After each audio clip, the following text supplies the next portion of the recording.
examination, be it Nabard, SEBI, SEDB, RBI, because these PIB sessions become very, very important because the government releases various type of information, initiative, data, and everything. So since it is released by the government, so it becomes the utmost important for you to understand these, and in order to make sure that you remember all these things for your exam point of view, because that is the most relevant thing that you can normally study from here. Okay, so that is why we have been starting with all these session in order to make you aware of what is going in the country, what is going on with the government and everything. Okay, so with this, so we will be starting off with our session for 29th of December. Okay, so it's only 2 days is left for the end of this year, and it was a really hopeful year, and the future will be coming, and the future year will be also very, very hopeful. So again, I'm just welcoming you everybody in the morning, and it's really, I am just really appreciating all of you that you joined me at this time. So thank you so much for joining the session. Okay, so may I know how many people are there in the session? They can just wave to me in the chat box so that I can know you are here in the session. uh,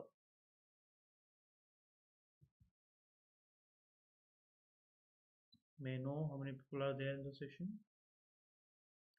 Okay, so we will be starting this session with a quote. So every day we are starting this session with a quote.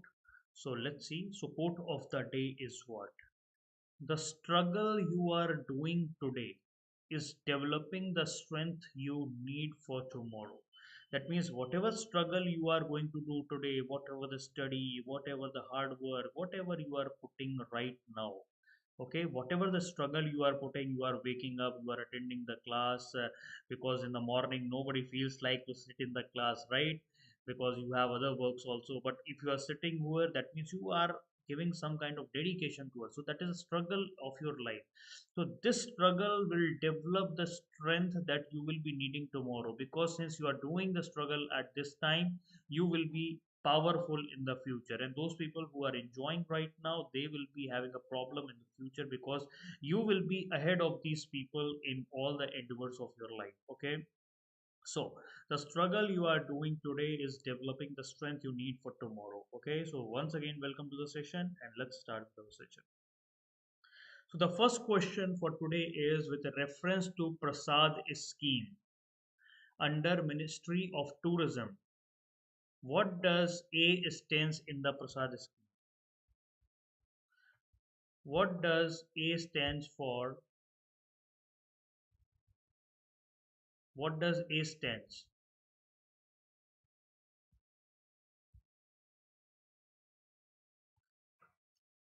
With reference to Prasad scheme, what does A stands in the Prasad?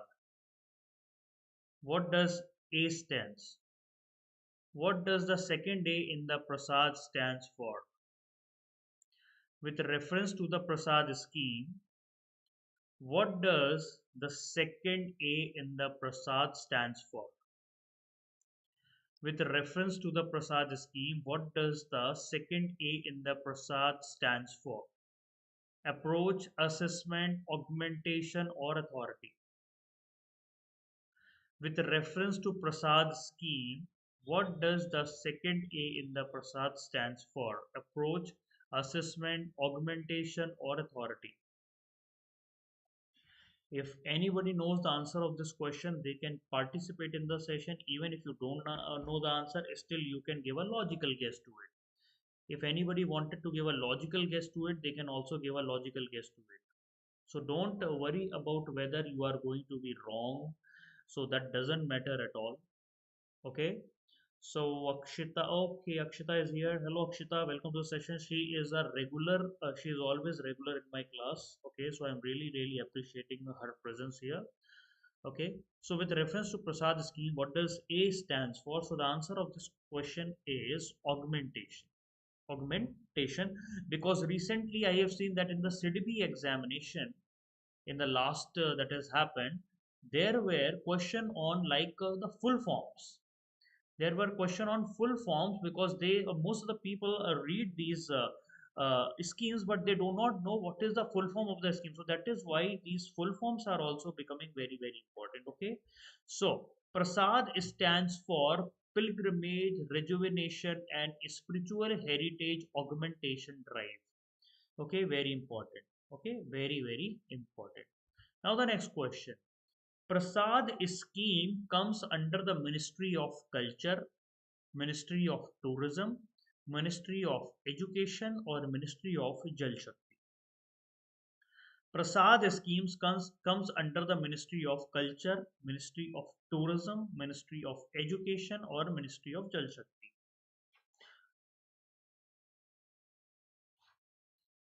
Come on, answer it first.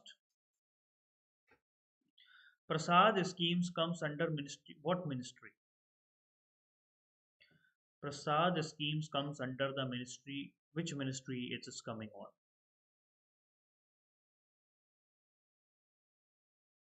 Prasad schemes comes under Ministry of Akshata saying A and B. So that is why I have given these two options in order to confuse you. Okay, because we have two different ministry, cultural and tourism ministry.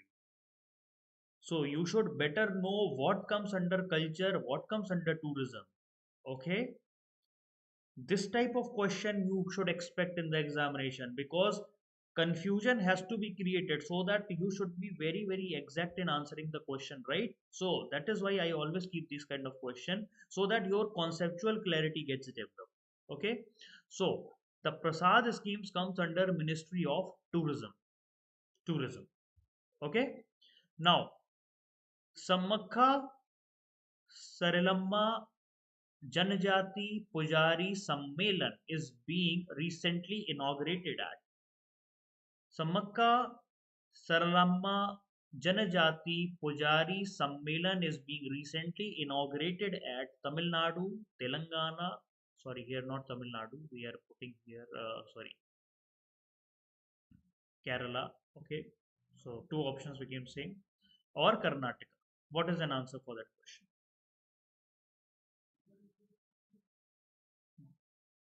What is an answer to this question? Samakha Saralamma Janajati Pujari Sammelan is being recently inaugurated at which place? Answer it fast.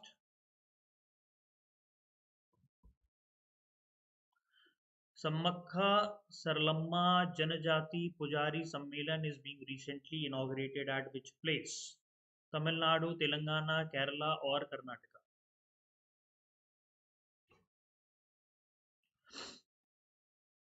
Okay, so the answer of this question is B, that is Telangana. Okay, Telangana. Okay, so President of India has recently laid the foundation stone for a Prasad project. Okay, under Prasad scheme in Bhadrachalam. Okay, in Bhadrachalam, and a UNESCO World Heritage Site at Ridweshwar Temple, that is in Ramappa, Muglu in Telangana. Okay, so Prasad scheme has been launched in 2014-15. The main thing of for the Prasad scheme is that we wanted to develop the infrastructure for a tourism, for the pilgrimages, okay, and heritage of our country as a tourist destination, because sorry, lakhs of tourists are coming to these places to give their for you know, as a devotee over here. So there is a national mission that is called Prasad scheme, that is Pilgrimage Rejuvenation Center. We wanted to rejuvenate the pilgrimage area, and we wanted to provide them with the best of the facilities at these places. So recently, President of India, Srimati Draupadi Murmu ji, has inaugurated Samakha Saralamma Janajati Pujari Sammelan, that is in Telangana at Bhadrachalam, and she has even inaugurated virtually an Eklavya Model Residential School. So these Eklavya Model Schools are for the tribal people, okay, for the tribal students. Okay, so that is coming under Ministry of Tribal Affairs at Komaram, Bhim, Asifabad, and Mahabubabad districts of Telangana. Okay, so why we are developing these sites is that because lakhs of foreign tourists are coming a large number in the form of a pilgrims. They wanted to see the pilgrimage areas. Okay, so there is a huge contribution in the domestic tourism industry we wanted to create. That is why we have separate Ministry of Tourism also, right? And by once we started the tourism activities, so other activities also start, like your livelihood opportunities are there, income generation activities, and it will help in generating and strengthening of the local economy. There is a tribe that is called Koya community. Okay, Koya community tribe are the people who offer the prayer to the Sammakha Saramallamma. Okay, so this Koya community usually offer the prayer to Sammakha Saralamma, and festivals are being organized at these places, which shows the cultural diversity of our country. And by showing this cultural diversity, we also help in increasing the social harmony in our country. Okay, then the president of India has also laid another project for the development of the pilgrimage heritage infrastructure, that is also a UNESCO World Heritage Site, that is called Rudreshwara Rampa Temple. Okay, that is at Mulugu in Telangana. So both are these projects are being approved under the Prasad scheme. Okay, both of these projects are being included in the Prasad scheme. So Ramappa temple is a Lord Shiva temple. Okay, this has been built by the Kakatiya rulers. Okay, in around 1213 AD. So it's like a thousands year back they have built these temples of Lord Shiva, and that has been described as a UNESCO World Heritage Site. And around 10 lakh visitors comes every year to visit these places, and that has been put under the tourism circuit that has been built up. And right now they have been estimated that around 62 crore rupees is being utilized for the redevelopment of these temples. Okay, so the main aim is to make Ramappa Temple as a world-class pilgrimage center to provide with the best of the art facilities at these places. Okay. Now question number 4.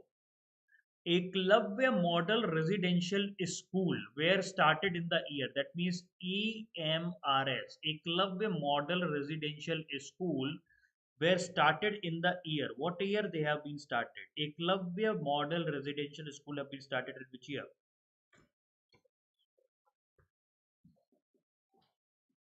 Eklavya Model Residential Schools were started in which year?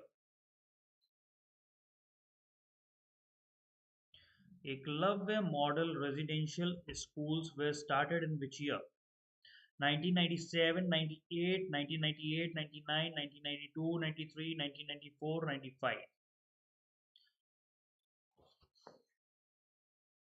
Eklavya Model Residential Schools were started in which year?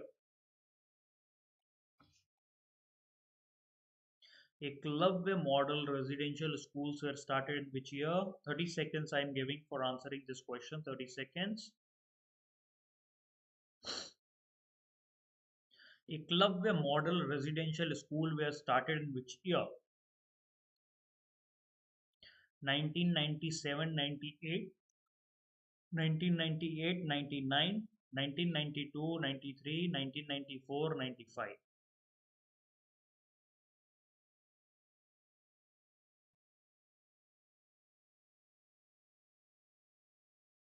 Okay, so let's see the answer of this question. The answer of this question is A, 1997, 1998.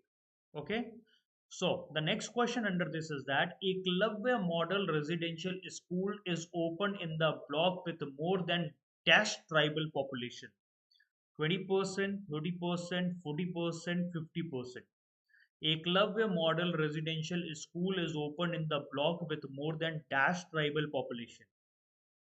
20%, 30%, 40% और 50%. कितना population लगता है कि जब जहाँ पे Eklavya model residential school खोलना है? 20% ट्राइबल होना चाहिए, 30% ट्राइबल होना चाहिए, 40% ट्राइबल होना चाहिए, 50% ट्राइबल्स होना चाहिए. Eklavya model residential schools.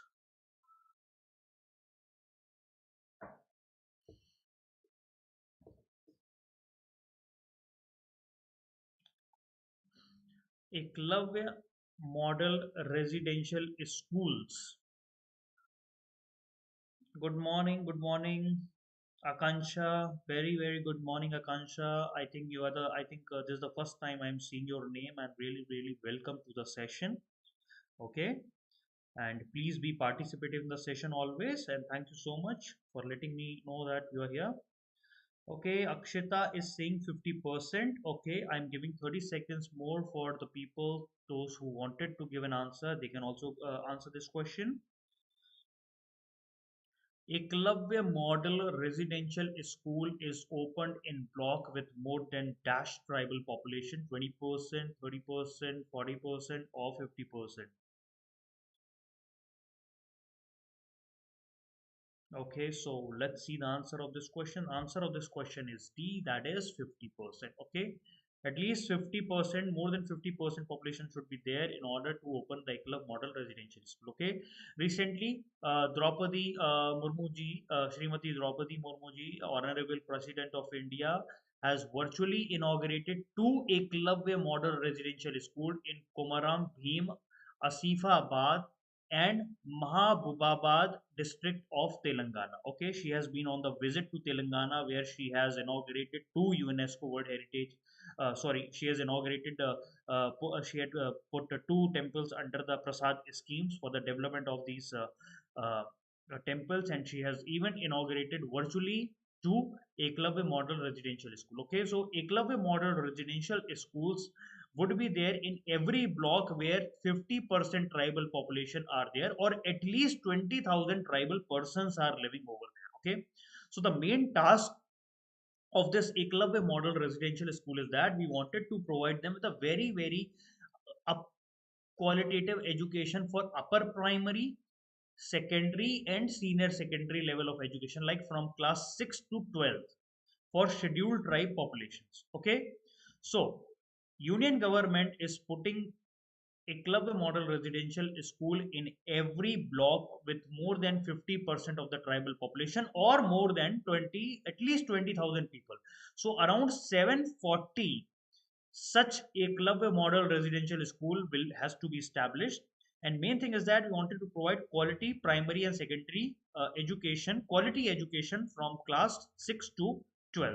Okay, so that the tribal students can get the better opportunities, better learning scenario, and have access to the best opportunities in the education. Okay, so this Eklavya model residential schools were started in year 1997 and 1998 for ST scheduled tribe students. Okay, and we wanted to provide them with a high and professional education quality so that whenever they are moving out of these schools, they will have a good employment uh, opportunities, because whatever they are going to learn, that only will be built, and then the next uh, uh, education they are going to get on these skills. Okay, so this is not only providing the education only, it is like a all around development these schools will be providing in the skill sector.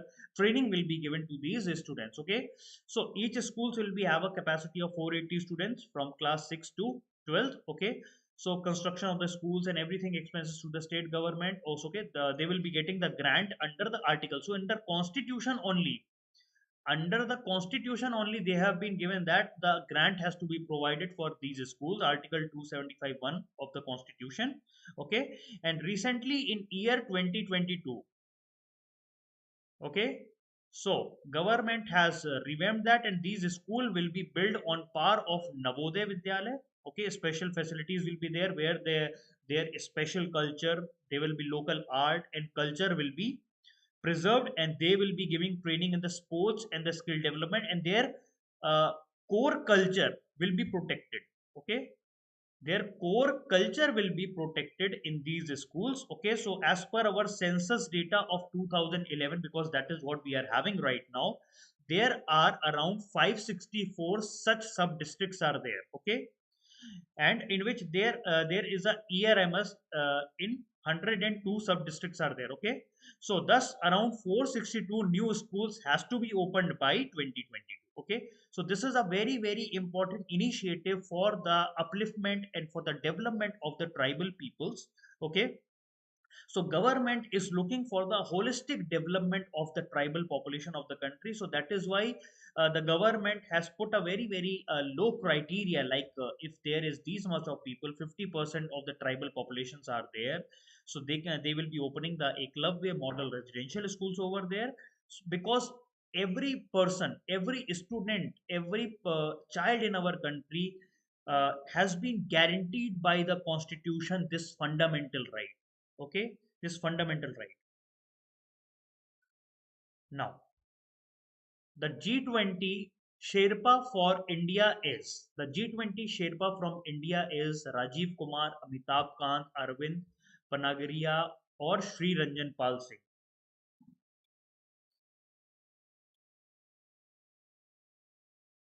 Okay, the G20 Sherpa from India is Rajiv Kumar, Amitabh Kant, Arvind Panagria, or Sri Ranjan Pal Singh.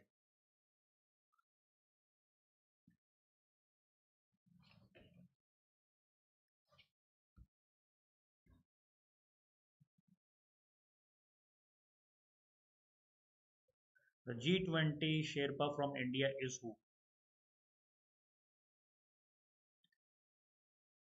See, Akshita, we have not been finding like is there any other criteria for that, but whatever criteria what we have searched there, we have only find that 50% or 20,000 people. Okay, right? So, Karthik has come. Karthik, welcome to the session. Today you are a little bit late. Okay. So, Karthik is saying B, that is Amitabh Kant. Akshita is saying B, that is Amitabh Kant. Okay. So, let's see the answer of this question. The answer of this question is B. Oh, well, yes, very good. This is Amitabh Kant. Okay. So, Sherpa. Who is the Sherpa? Okay. It's a personal representative who is uh, who is working on behalf of the government. Okay, so the person goes beforehand and deal with all the various type of committees. They sit in the committees, they talk with the committees, they do the negotiation. Okay, right? So this person do all the negotiation and everything, so that once the government once our head of the state or head of the government comes, so they don't have to do too much of negotiation. Okay, so this prepares the various type of international summits like G7, G20. Okay, so the Sherpa is a highly influential person, but that person doesn't have any authority to take final decision. They only have authority that they can just go and they can do various type of negotiation. Okay, so this name Sherpa is derived from a Nepalese ethnic group. Okay, these people are the people who just climb in the Himalayan regions. Okay, so why this? Because they have a very clear way. Okay, they have a fit body and everything. Okay, so that is why this name Sherpa has been given, because they have a clarity. Okay, Sherpa clears the way for the head. Okay, so Sherpa is a person who join, like if some people goes to climb Mount Everest. Okay, Mount Everest. So if I wanted to go for climbing on the Mount Everest, so sometimes I will take one person along with me who will be guiding me, who will be guiding me in climbing that, and who will be guiding me in this mountainous region. Okay, so that guidance is being provided. So that is why this name Sherpa has been utilized in the G20 as a act like a clearing the way for the head of the state.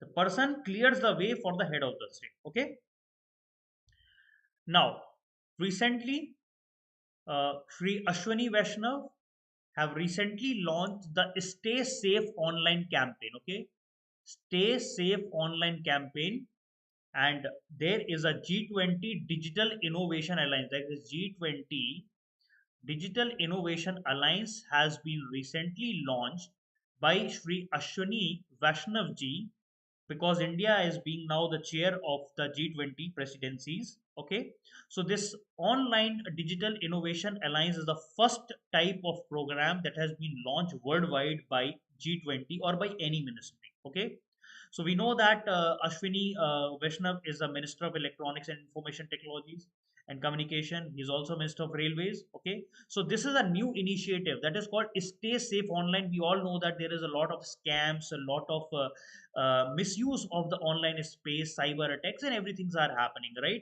So that is why this special alliance have been declared. Okay, so people from various embassies are there, various guests are there, social media platform peoples are there, industry people are there, startup peoples are there, civil society organizations are there, those who are a part of this whole group. Okay, so mighty Ministry of Information Technology is a nodal ministry for this G20 digital economy working group. Okay, so the main focus area of this, the what Ministry of Information and Electronics is taking care is that they will be taking care of the digital public infrastructure. They will be talking about the cyber security. They will be talking about the digital skill development. Okay. So the task that has been given to the mighty ministry is these three tasks. Okay. Priority. These three priority areas are there.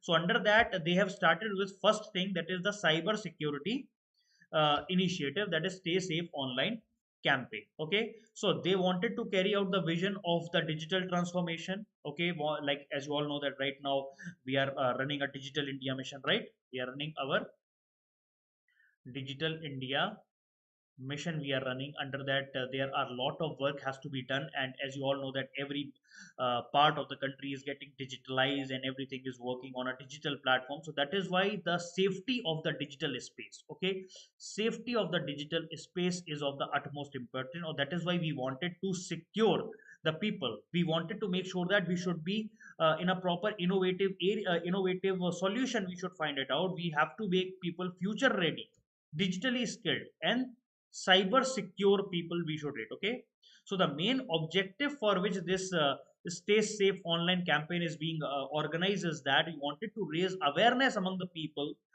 because there is a lot of social media issues that are going on. Like if you open any kind of thing, social media, your Facebook, WhatsApp, Instagram, or anything, and people are also utilizing various type of digital payments. So these are the places where cyber attacks, your privacy can be compromised, and all these things can happen. So that is why Stay Safe Online campaign has been outlined. Mainly the focus area is for the vulnerable section of the people, like your students, children's, women's, senior citizen, especially able teachers, faculty, and officials. Okay, so these are at the verge of the cyber risk. Okay, you know right now what has happened. Ames has got under the cyber attack. Okay, their server has been hacked for around 10 days. Okay, so since Ames is a place where we have the data of all the VIPs, because those people who go for treatment over there in the All India Institute of Medical Sciences. Okay, so if that area is compromised, that means the data, if somebody releases the data from there to the dark web, so what can happen over these places, right?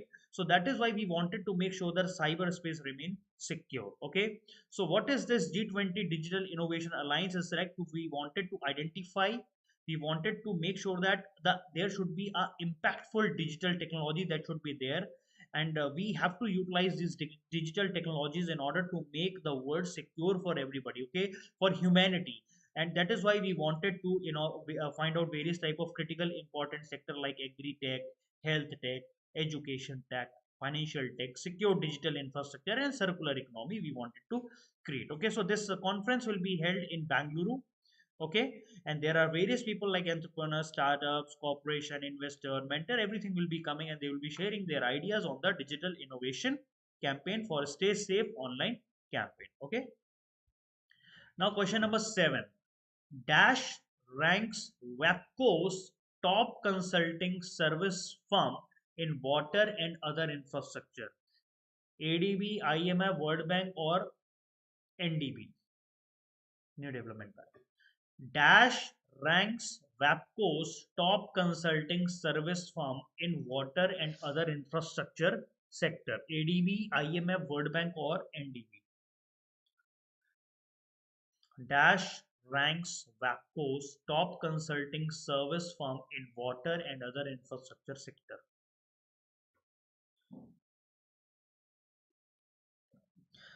Karthik is saying A, that is ADB.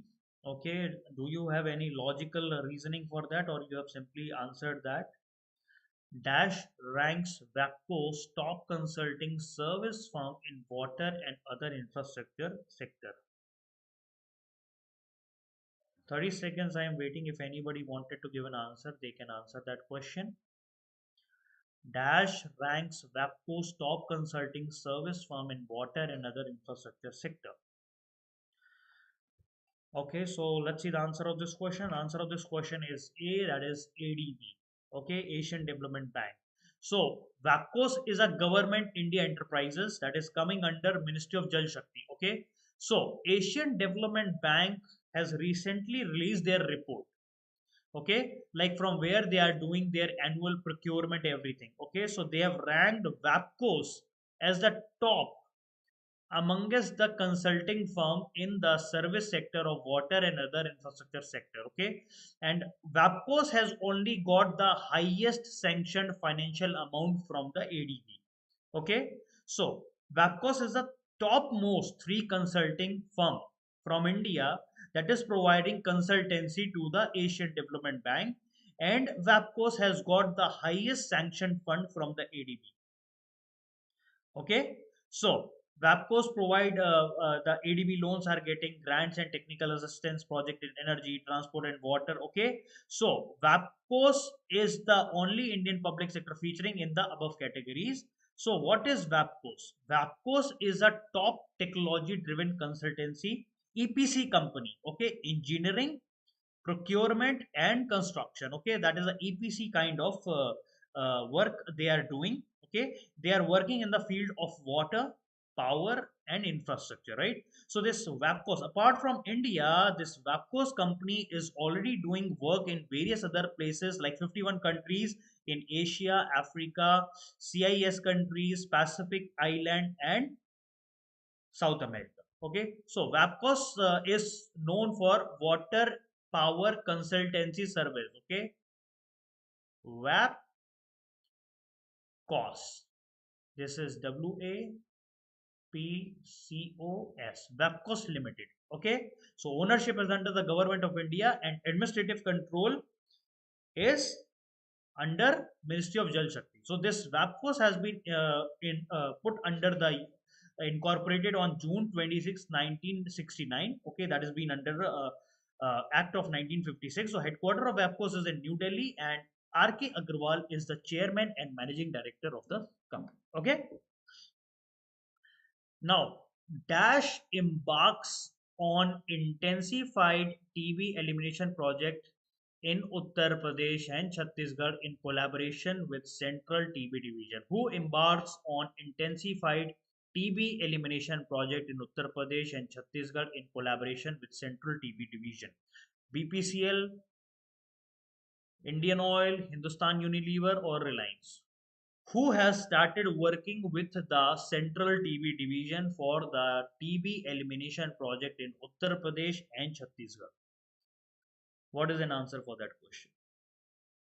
Dash embarks on the intensified TB elimination project in Uttar Pradesh and Chhattisgarh in collaboration with Central TB Division.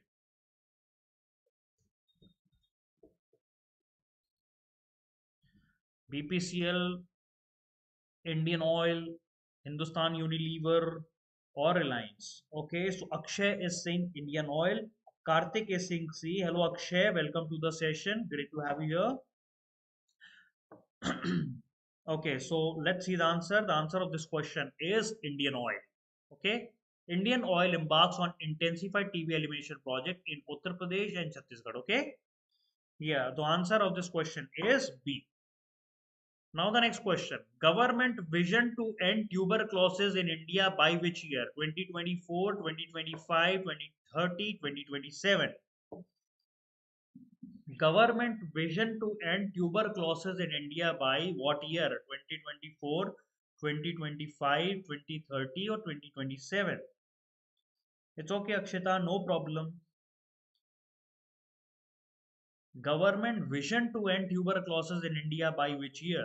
2024, 2025, 2030, 2027. By which year government thinks that they wanted to end the tuberculosis in India? Akshay is saying B. Sorry. Okay. I'm just waiting for 30 seconds so that if anybody else wanted to say the answer, they can say. Karthik is saying B. Okay. 2025. Okay. Anybody else who wanted to give an answer to this question? Akshita is saying BB. Okay, so the answer is BB. Very good. The answer is BB only. Rakesh, yes. 25. Akansha. Okay, this time this question is being answered by everybody. Okay, very good, very good. I'm really happy that everybody answered this question. Please be participative like this. Okay, don't worry whether you are wrong or right. Okay, don't worry. Okay, nobody will say anything to you. Okay, just participate in the session. ये सही है, नहीं sir, ये वाला सही है, ठीक है? पार्टिसिपेट करोगे आपको आने लगेगा, ठीक है?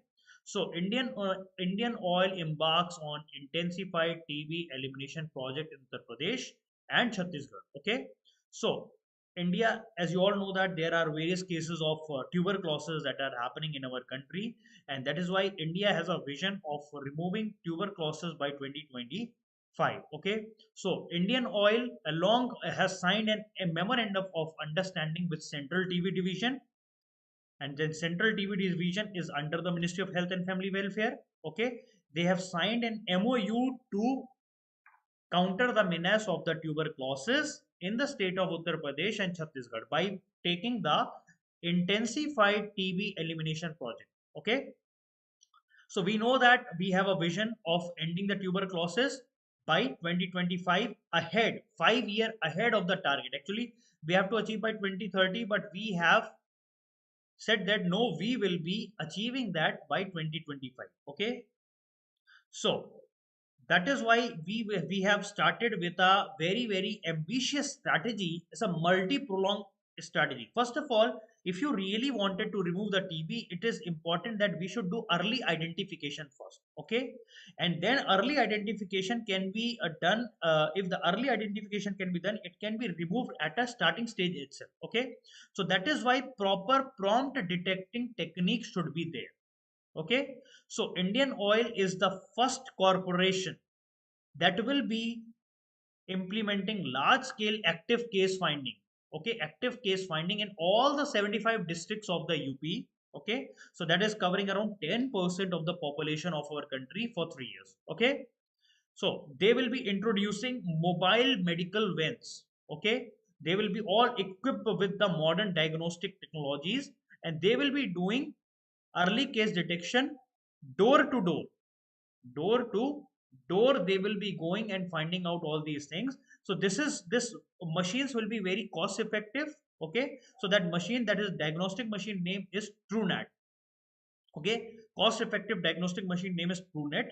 And they will be moving to our various areas like tribal areas, also various areas, and this will be providing their services in all the tuberculosis units in the 8 aspirational districts of UP, like Bahraich is there, Balrampur is there, Chandoli is there, Chitrakoot is there, Fatehpur is there, Saravasti is there, Siddharth Nagar is there, Sonabhadra is there. Okay, and as you all know that TB is a top infectious killer in the world. Okay, it infects around 10 million people yearly. That means around 1 crore people are being infected every year, and only in India 1.5 million people killed, amount 1.5 million people, or one fourth of the TB cases are being found in India. So that is why this is a very important thing. And if people don't know, like if you are going for UK, United Kingdom, if you are going, because I know for this case only, they require the TB report. Okay, you have to go for TB report. Like you have to check for whether you don't, whether you have TB or not, because if you are going to UK and if you really want visa for UK, you should not have TB. Okay, because I have heard that many peoples are there who wanted to go to UK, so they have to get a medical report in which they should be show that you don't have TB. Okay, so this is some of the cases of the TB, and we are expecting that by 2025 we wanted to eliminate the TB from our country. Okay, because around one fourth of the cases are throughout the world are from India, around 1.5 million cases. Yeah, because I just tell you, I also went to UK in 2014, so I have to also go for this test. Okay, I have to also go for this test, because and they take, whenever you reach to their airport in UK or any country, so they will asking you all these kind of reports. Okay, Yes, yes, yes. Okay, so guys, this is all for today. And yeah, we are running our SIDBI cracker course. So three courses we are running, one, two, and three. So SIDBI exam is only 1 month back. Okay. So SIDBI complete plan is there where we will be having a 10 objective plus 10 descriptive test. SIDBI learn pack is there, only 10 objective tests are there. And SIDBI mock test, only 10 objective tests are there. So if anybody wanted to join these courses, they can easily go and take the courses from our website, and then you will be finding that the quality of the courses. And as you all know that I myself is a part of these test corrections. I myself correct the test. I myself take the essay writing practice for everybody. Okay. So this Friday, again, I will be taking the essay writing practice. Essay writing practice I will be taking in Friday 8 p.m. session. Sorry, not 9 p.m. session. I will be taking. So those people who thinks that you need some kind of guidance in the essay writing, so you please join me at 9 p.m. in the Friday. Okay. So guys, thank you so much for joining the session. I will be meeting you again at 9 a.m. tomorrow in the morning. Till then, bye bye, take care, and thank you so much for joining the session. And today I'm really happy the way all of you have shown the participation. Please make sure that you also motivate me like this. I will be coming out with various type of other initiative also for all of you. So be participative like that, and we will be making a very good community over here. Okay. So thank you so much, and I'll be seeing you tomorrow in the morning. And please provide some beautiful comments in the comment box, or so that I also feel motivated. Okay. So thank you. Bye bye. Take care and have a nice day. Please follow all the COVID-19 protocols properly and be safe. Okay. Bye bye.